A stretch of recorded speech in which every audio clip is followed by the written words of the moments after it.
Bienvenue si vous nous rejoignez sur France 24. Le focus de ce soir est consacré à la nouvelle dimension prise par le Harlem Shake en Tunisie. À l'origine, il s'agit d'une simple danse filmée en groupe sur de la musique électronique, un moyen de se défouler avec humour. Le problème, c'est que l'idée dérange le gouvernement, tout comme les salafistes qui s'insurgent contre l'indécence des mises en scène. De simple danse, le Harlem Shake est donc devenu pour les laïcs une nouvelle forme de provocation, mais aussi de contestation. Pour en parler, nous sommes avec Lina Benmeni, blogueuse tunisienne et universitaire. Madame Benmedi, bonsoir. On vous retrouve dans un instant, mais d'abord, retour en images sur ce nouveau phénomène qui divise la Tunisie, mais également d'autres pays comme l'Égypte. Le Harlem Shake est un mème. En langage internet, cela veut dire que des individus reproduisent une situation qui circule sur le web et la réinterprètent à leur façon. Le premier de ces phénomènes à avoir eu une résonance internationale, c'était le planking en 2011. Faire la planche dans des endroits insolites, une activité quelque peu déroutante, mais tout est dans l'interprétation, la mise en scène qu'en font les internautes. Au départ, le Harlem Shake, c'est une vidéo postée début février, un délire d'une bande de copains, que des millions de personnes ont ensuite imité. Internet croule aujourd'hui sous les versions du déhanché frénétique. Rien que de très anodin, jusqu'à ce que les élèves d'un lycée de Tunis s'y mettent. Ce qui a choqué les conservateurs tunisiens, c'est le caractère suggestif de cette danse. Et c'est peut-être bien ce qui plaît aux vidéastes amateurs, une provocation plutôt bon enfant. Dans l'autre pays révolutionnaire, l'Égypte, les opposants au président Morsi ne s'y sont pas trompés. Un Harlem Shake devant le siège des frères musulmans, c'est faire passer un message en évitant les affrontements. Nous sommes venus nous exprimer d'une nouvelle façon sarcastique. Nous ne sommes pas venus pour casser, nous ne sommes pas des violents. Ce qui séduit aussi, c'est que c'est un phénomène venu du web. Internet est depuis le printemps arabe le moyen de communication privilégié des révolutionnaires.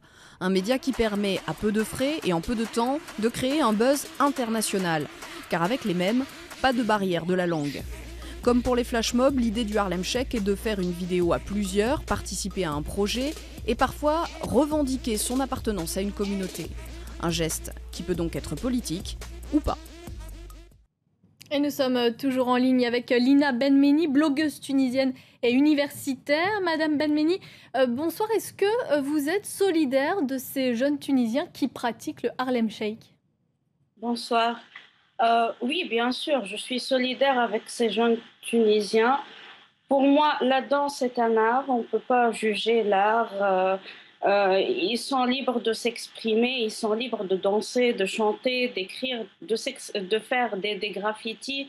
Mais malheureusement, aujourd'hui, on voit qu'en Tunisie, les jeunes qui osent faire, et j'ai bien dit osent, des graffitis ou qui essayent de danser sont poursuivis même par la justice, quoi.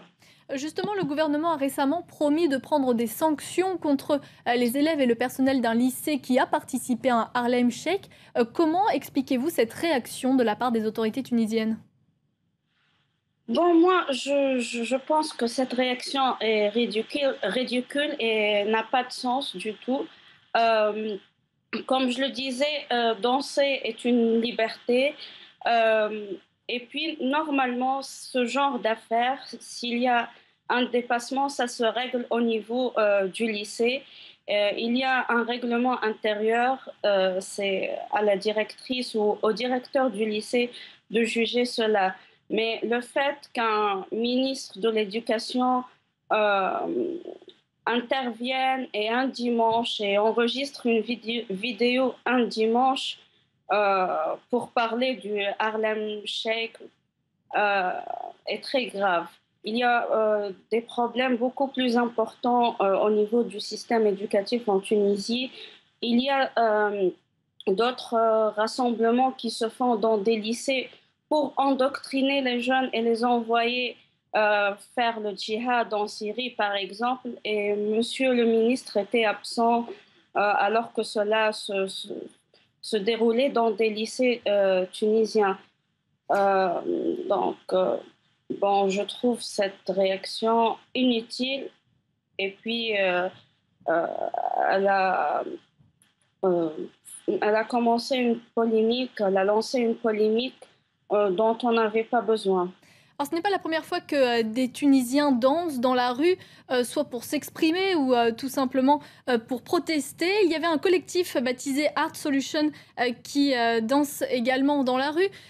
Est-ce que pour vous, la danse et l'humour, de cette manière, ce sont de nouveaux moyens de contestation efficaces en Tunisie ? Oui, bien sûr. Toute forme d'expression dans la danse sont des moyens d'expression très importants et qui jouent un rôle très important dans le développement d'une société et pour faire avancer un pays. La danse est un art. Chacun peut danser à sa manière, chacun peut s'exprimer à sa manière. Et voilà. Maintenant, les Tunisiens essayent de trouver de nouvelles formes d'expression dans la danse. Vous êtes blogueuse. Internet, c'est donc votre moyen de vous exprimer, de communiquer. Arrivez-vous à vous faire entendre ? Est-ce que vous souffrez du manque de liberté d'expression en Tunisie ? Bon, il faut dire que sous le régime de Ben Ali, il y avait la censure directement.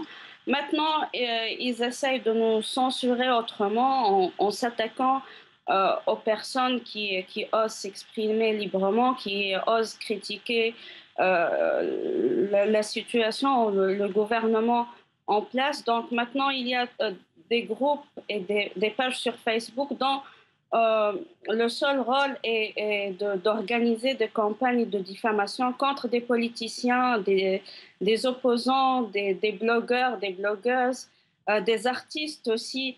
Donc, certaines personnes passent à l'autocensure pour éviter les insultes, les menaces.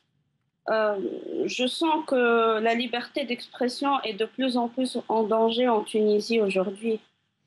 Lina Benmeni, merci beaucoup d'être intervenue ce soir sur notre antenne pour ce focus consacré aux nouveaux moyens d'expression en Tunisie et notamment avec le Harlem Shake. Restez avec nous sur France 24, l'information continue.